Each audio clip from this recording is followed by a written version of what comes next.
하나님의 말씀을 보겠습니다. 하나님의 말씀은 잠언 3장 5절에서 10절에 있는 말씀입니다. 교독을 하겠습니다. 너는 마음을 다하여 여호와를 신뢰하고 내 명철을 의지하지 말라.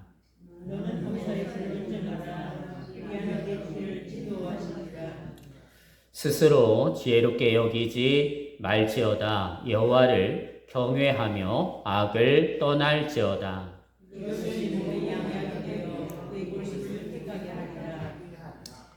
내 재물과 내 소산물에 처음 익은 열매로 여호와를 공경하라.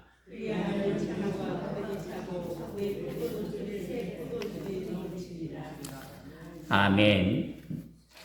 여호와를 신뢰하라 라는 제목을 가지고서 하나님의 말씀을 증거하겠습니다. 하나님을 신뢰하게 되어지는 삶을 살아가게 되어지는 것이 지혜인 것을 오늘 지혜자는 우리들에게 알려주고 있습니다. 여호와를 신뢰하라, 하나님을 신뢰하라 라고 하는 이 구절은 우리 삶에서 하나님의 인도하심을 믿고 그리고 그 믿음 가운데에서 하나님을 바라보고 그리고 그 하나님을 바라보는 데에서 삶을 살아가라 라고 하는 것을 우리들에게 가르쳐 주고 있습니다. 특별히 여호와를 신뢰하는데 마음을 다하여 신뢰하라 그렇게 말씀하지요. 마음을 다하여 여호와를 신뢰하라 라고 하는 이 말씀. 신뢰라고 하는 것은 단순한 믿음을 넘어서서 깊은 관계를 맺고 있음을 전제하고 있습니다. 그러니까 뗄래야 뗄 수 없는 그러한 관계, 그리고 항상 언제 어디서든 동행하게 되어지는 붙어있는 그러한 관계, 그 관계가 바로 신뢰라고 하는 관계인 것이죠. 그렇기 때문에 하나님께 우리의 모든 것을 맡기고 의지하게 되어진다라고 하는 것은 당연한 것입니다. 하나님을 신뢰한다면. 내가 하나님을 신뢰합니다. 내가 여호와를 신뢰합니다. 라고 고백을 하게 되어진다라면 그 고백 자체가 무엇을 말하냐면 나는 하나님과 떨어질 수 없는 존재이고 나는 하나님과 붙어있는 존재이고 나는 하나님 없이는 살 수 없는 존재임을 하나님 앞에서 인정하는 것이거든요. 그렇기 때문에 그 인정하게 되어지는 그러한 삶을 우리 안에서 살아가게 되어지는 것은 당연한 것이다. 너무나 당연한 것이다. 라고 하는 것이죠. 그리고 그러한 삶을 하나님 앞에서 우리가 살아가게 되어질 때 하나님은 우리를 어떻게 하시느냐. 네가 나를 신뢰하는구나. 라고 하는 것을 하나님이 아신다는 거죠. 내가 하나님을 신뢰합니다. 라고 말을 하는데 근데 실제적인 삶 가운데에서는 하나님을 의지하지 않고 하나님의 어떤 인도하심을 구하지 않고 내가 생각하고 내 뜻대로 행하게 되어지는 일들을 하는 것이 습관이 되어져 있다고 한다면 그러면 그것은 하나님을 신뢰하는 것이 아니라는 말씀입니다. 그렇기 때문에 하나님을 신뢰한다라고 하는 것은 전적으로 내 생각과 내 행동과 내 계획과 그 모든 것들이 하나님 안에 있음을 먼저 생각하는 것이고 그리고 기억하는 것이고 그 가운데에서 살아가게 되어지는 것이지요. 그렇기 때문에 우리의 삶은 훈련장입니다. 우리의 삶에 일어나게 되어지는 모든 일들을 통해서 하나님은 우리를 연단시키시는 거죠. 어떤 사람이 되도록 하나님을 신뢰하는 사람이 되도록. 그 과정들은 때로는 내려 곤두박질치게 되어지는 어떤 그러한 상황처럼 나의 삶 가운데에서 나타나게 되어질 수도 있을 겁니다. 그러나 그러한 삶으로만 끝나지 않아요. 하나님은 그 모든 과정들을 통해서 다시 또 끌어올려 주시거든요. 그러니까 이런 반복되어지는 과정 속에서 왜 내 인생이 이래? 왜 내 인생이 이렇게 반복이 되어지지? 내 인생에 왜 이렇게 변화가 없을까라고 생각할지 모르겠지만 아니요. 하나님은 그 모든 반복의 과정들을 통해서 우리가 그 과정을 통하여서 하나님 앞에서 우리가 변화되어지는 그 과정들을 만들어가고 계시는 거예요. 하나님이 일하시는 거죠. 그러니까 내가 변화되어지는 그 과정들을 내가 변한다라고 생각하지만 정말 그 안에 들여다보면 내가 변하는 게 아니고요. 하나님이 일하시는 거예요. 하나님이 변화시켜 가시는 거죠. 이것을 깨닫게 되어질 때, 그래서 내가 하나님이 나의 인생 가운데 이런 어려움을 주셨구나, 이런 고난을 주셨구나, 이런 그 내리막길을 주셨구나 라고 하는 것을 고백하게 되어지고 깨닫게 되어지는 것이지요. 그래서 여러분, 저와 여러분들이 그러한 인생 가운데에서 실패하지 않고 그 인생 가운데에서 살아가게 되어지고 하는 그 과정들을 귀하게 여기시기를 바랍니다. 실패하는 것까지도요, 귀하게 여기십시오. 왜요? 그 실패를 통해서 하나님이 우리를 배우게 하시는 거거든요. 그러니까 그것은 부끄러운 것이 아닙니다. 하나님을 내가 정말로 신뢰하고 하나님과 함께하는 그 삶의 과정 속에서 나타나게 되어지는 실패라고 한다면 하나님이 의도하신 거거든요. 그러면 그 의도는 무엇일까? 하나님 앞에서 찾아보면 됩니다. 그리고 그 가운데서 하나님 원하시는 것을 선택하면 되는 것이지요. 그렇게 하나님은 우리를 만들어 가십니다. 그래서 하나님을 신뢰하라. 여호와를 신뢰하라. 그렇게 지혜자는 우리에게 가르쳐주고 있는 것이지요.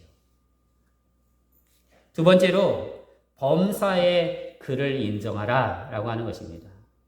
범사의 그를 인정하라. 다시 말하면 모든 일에 하나님을 인정하라 라고 하는 것이지요.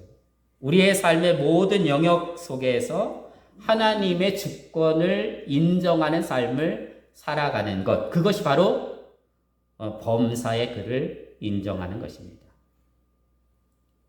이런 삶을 살아가는 데 있어서 가장 이상적인 것은 뭐냐면 하나님의 생각과 나의 생각이 일치하는 거겠죠. 그렇죠? 그렇게 되어진다라고 한다면 순종하는 것이 즐겁고 그분을 인정하는 것이 기쁘고 감사하고 하지 않겠습니까? 그렇게 하나님을 인정하고 우리가 살아가게 되어질 때 정말로 우리는 어떤 사람이 되어지느냐 하면 하나님을 경외하는 사람이 되는 거예요. 하나님을 경외하는 사람. 그러니까 내 삶의 모든 자리에서 하나님을 인정합니다. 범사에 하나님을 인정하고 하나님의 주권을 제가 인정하고 순종합니다. 라고 하게 되어진다라고 한다면 그 사람은 어떤 사람이냐? 진짜 하나님을 경외하는 사람이라는 거죠. 그런 삶을 하나님 앞에서 살아가는 게 뭐라고요? 지혜라고. 그 지혜를 우리에게 가르쳐주고 있는 것입니다. 그렇기 때문에 저와 여러분들이 그렇게 하나님을 내 모든 삶의 자리에서 범사에 인정하게 되어지면서 하나님을 경외하고 하나님을 높여드리는 그런 지혜로운 사람이 되어질 수 있게 되시기를 주님의 이름으로 축복을 드립니다. 그러면 세 번째로 하나님께서 어떻게 하시느냐? 그렇게 모든 일에 범사에 인정하게 되어지는 하나님의 사람을, 하나님을 경외하는 하나님의 자녀를 하나님 어떻게 하시느냐? 지도해 주신다. 지도해 주신다. 그러면 지도해 주신다는 게 무슨 말입니까? 하나님께서 책임져 주시고 이끌어 주신다라는 거죠. 하나님이 책임져 주시는 거예요. 하나님이 책임져 주신다라고 했을 때에는 여러분 우리의 인생 가운데 가장 좋은 선택이 되는 것 아니겠습니까? 하나님이 우리의 인생을 책임져 주시고 인도해 주실 때에는 그 길은 가장 좋은 길이에요. 가장 복된 길입니다. 그 길을 하나님이 이끌어 가시겠다라고 하는 거죠. 누구에게? 하나님을 범사에 인정하는 사람. 그래서 여러분 우리가 우리의 인생길을 걸어가게 되어질 때 평안함을 누리기를 원하면 정말로 하나님 안에서 그 평안함을 지속하기를 원한다고 한다면 어떤 불안과 두려움 가운데에서도 우리가 거기에 매이지 아니하고 자유하기를 원하고 하나님이 주시는 평안 가운데 우리가 거하기를 원한다고 한다면 우리는 이거 하나 잘하면 됩니다. 이 모든 일들이 하나님의 손안에 있음을 믿습니다. 그리고 하나님이 만들어 가심을 믿습니다. 내가 비록 그것을 지금 알 수는 없고 내가 비록 지금 그것을 이해할 수는 없어도 하나님의 뜻이 계셔서 이 모든 일들을 통해 하나님의 선하신 뜻을 반드시 이루어 가실 줄로 믿습니다. 그게 하나님을 신뢰하는 거예요. 그게 하나님을 인정하는 것이고요. 그렇게 되어질 때 평안한 것입니다. 그 평안을 하나님이 누릴 수 있도록 오늘 말씀을 통해서 우리에게 가르쳐 주시는 것이지요. 그리고 또 한 가지, 스스로 지혜롭게 여기지 말라는 것입니다. 스스로 지혜롭게 여기지 말라. 이것은 우리 자신을 과신하지 말라는 메시지이죠. 그러니까 내 자신이 왜 하나님 앞에서 지혜롭게 여기지 말아야 되냐? 그 선을 우리가 잘 지키면 되는데 하나님 앞에서, 근데 이게 어느 순간에 삐딱하면, 잘못하면 이게 이제 내 의가 되어져 버리는 거예요. 내가 원해서가 아니에요. 나는 원하지 않았어요. 나는 바라지 않았어요. 그런데 그게 어느 순간 나에게 하나님과의 관계 속에서 삐딱선을 타게 만드는 것이 되어져 버리고 마는 거예요. 그래서 하나님 앞에서 정말로 내 자신이 지혜롭게 살려면 스스로를 지혜롭게 여기지 않는 그런 우리 안에 겸손함이 필요합니다. 그래서 교만은 패망의 선봉이라고 말하죠. 그러면서 그 교만과 가장 반대 개념으로 나오는 성경의 개념이 뭡니까? 겸손 아닙니까? 그래서 우리가 이 땅에서 살아가게 되어지는 삶의 자리에서 하나님을 온전히 신뢰하고 하나님을 따르고 하나님의 주권을 인정하고 하게 되어지는 사람은 결코 내 스스로를 지혜롭게 여기고 그리고 과시하게 되어지고 하게 되어진 어떤 그런 삶을 하나님 앞에서 주의해야 되겠구나, 경계해야 되겠구나 라고 하는 것을 마음속에 새기게 되는 것이죠. 그리고 그러한 사람들을 하나님이요 또 하나님이 사용하십니다. 하나님이 그런 사람들 하나님 들었으세요. 그러니까 이 성경에 보게 되어지면 어떤 사람이든 하나님이 그냥 바로 쓴 사람이 없더라고요. 바로 쓴 사람이 없어요. 다 어떤 연단의 과정들이 있더라고요. 그게 어떤 연단의 과정이냐면 자기 자신을 지혜롭게 여겼던 그 모든 것들을 다 털어내는 과정들. 그 과정들을 거치게 하시면서 나중에 이제 다 털어져서 나는 아무것도 할 수 없어요 라고 하나님 앞에 고백할 수밖에 없는 그런 자리에 딱 서게 되었을 때 하나님이 이제 그때서부터 쓰시다. 왜? 하나님의 하나님 되심을 나타내시기 위하여. 하나님의 하나님 되심을 나타내기 위하여 쓰임을 받을 때 그 사람이 교만하지 않도록 하시고 온전히 하나님 영광 받으시고 또 그 인생을 복되게 하시려고 하나님 그렇게 만들어 가신다 라고 하는 것이지. 그러므로 저와 여러분들이 하나님 앞에서 그러한 지혜를 가지고 이 땅에서 살아갈 수 있게 되시기를 주님의 이름으로 축복을 드립니다.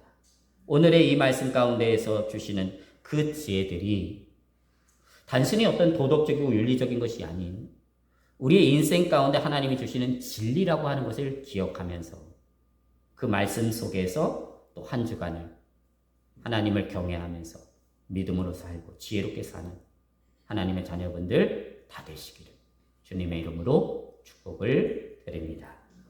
기도하겠습니다. 하나님 아버지 감사드립니다. 오늘도 하나님께서 말씀 가운데 역사하여 주시고 말씀을 통해서 저희들에게 깨우쳐 주시고 가르쳐 주시고 하시는 이 모든 하나님의 역사하심을 감사드립니다. 한 주간의 삶을 살아가게 되어지면서 정말로 우리가 지혜로운 자의 삶을 배우는 그러한 훈련의 장이 되기를 기도합니다. 하나님께서 내게 열어주시는 하루하루의 삶이 하나님의 오늘 말씀 주신 이 말씀들이 연결되어져서 더욱더 깊이 깨달아 알게 하시고 그 진리 가운데 온전히 내면화시켜서 우리의 삶으로 살아내는 하나님의 귀하고 복된 자녀들이 다 되어줄 수 있도록 인도하여 주시옵소서. 역사에 주실 것을 믿사옵고 예수 그리스도의 이름으로 기도드립니다. 아멘.